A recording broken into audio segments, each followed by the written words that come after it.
Vice President Harris and President Biden are both visiting different states today, still recovering from Hurricane Helene. Bradley Blackburn reports on how the Democratic and Republican running mates are hitting battleground states after last night's first and only vice presidential debate of the campaign. The next Vice President of the United States. Ohio Republican Senator J.D. Vance is targeting the battleground state of Michigan with two stops. First, talking manufacturing in Auburn Hills. Donald Trump and I believe that one of the biggest mistakes our leaders made is that they decided over 40 years that we didn't need to make our own stuff anymore.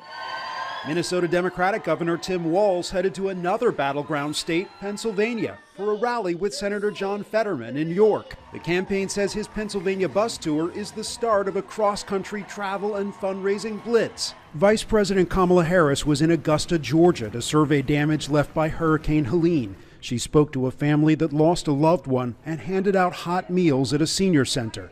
There's a lot of work that's going to need to happen over the coming days, weeks, and months.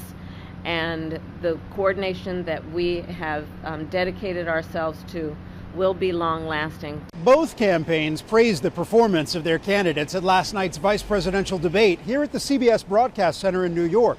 The Trump campaign called Vance dominant, while the Harris campaign said Walz was strong. The campaign is already releasing an ad highlighting one of the key moments from the debate. Did he lose the 2020 election?